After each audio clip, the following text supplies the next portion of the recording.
presidential election year is the time to take it on. So let's talk. Great friend Bill Kristol, founder and editor of the Weekly Standard, and another great friend, Haley Barbour, Bipartisan Policy Center Immigration Task Force co-chair, former Republican governor from Mississippi and head of the Republican National Committee.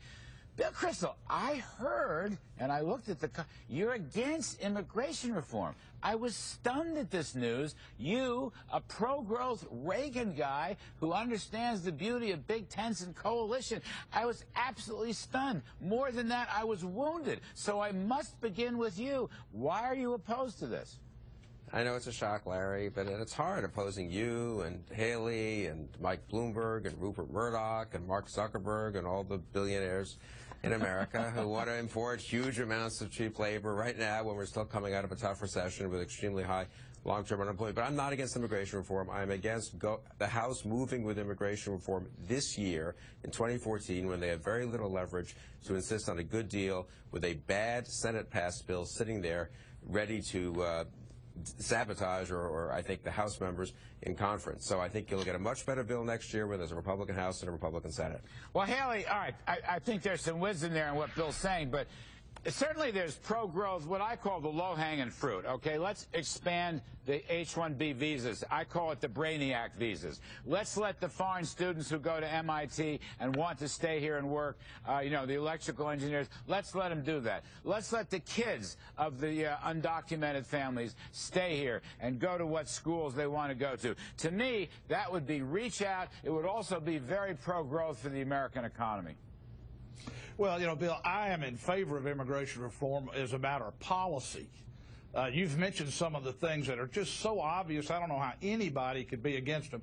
And I think Boehner and the Republicans in the House are wise that they're going to take immigration reform up as one bill, but as a number of bills. And today they outlined sort of the sum and substance of that package.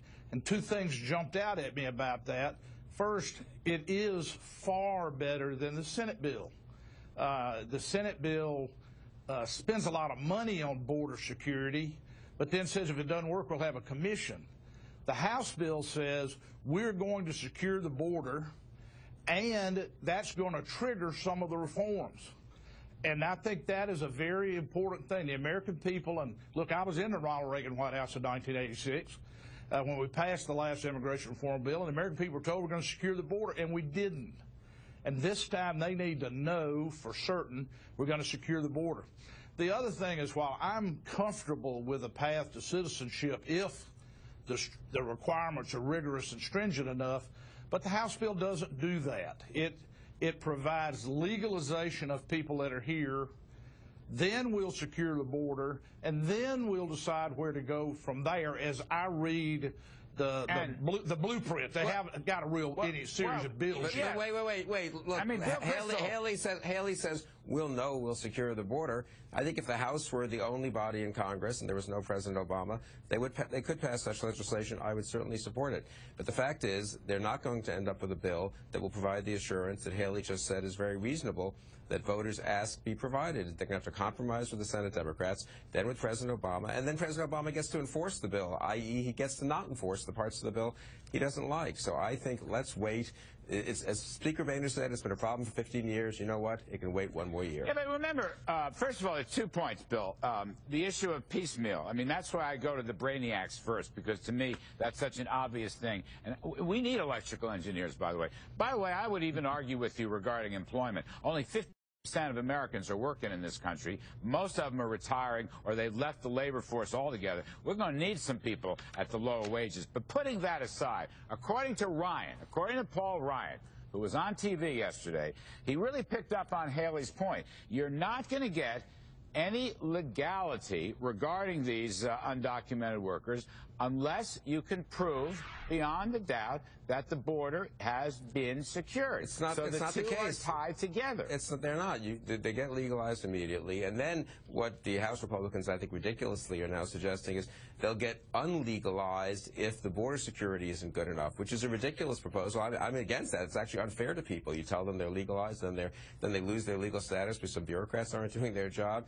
Again, they're jumping through hoops and twisting themselves into contorted knots to try to see if they could work with this Senate Democratic bill and with President Obama to get something. Why go through all this? Just wait a year. If worst case, wait 3 years and get real good immigration reform. Go ahead, Haley. Well, the reason is because in 3 years there'll be X million more illegal immigrants here.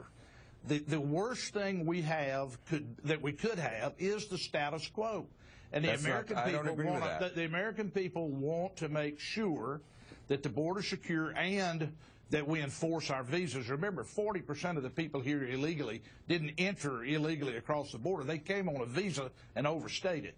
So we can do that, and there's no reason not to, and you're not going to get that passed unless you do something about the 11 or 12 million people that are here. We're not going to send them home. And so I think there is a misreading here of what the House blueprint says. I don't think they're going to say we're going to legalize people and bring them out of the shadows, and then if the border doesn't get secure, we're going to take that away. I think what they're saying is if the border is insecure after certain years, we're not going any further.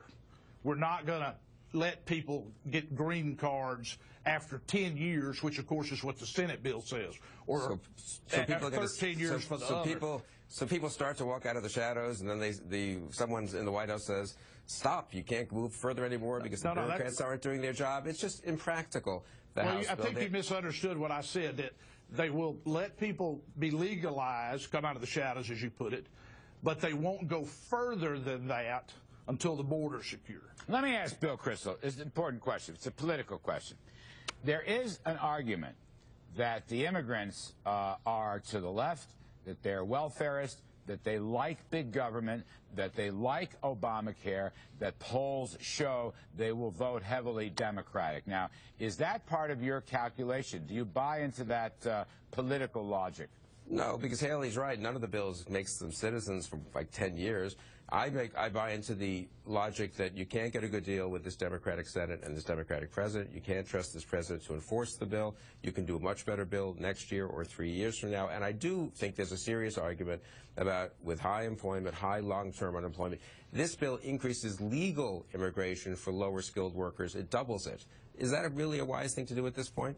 Well, I think it is when you consider that 70% of the agricultural workers in California are illegal immigrants. I mean, that's why they're raising some numbers here to try to get us in balance.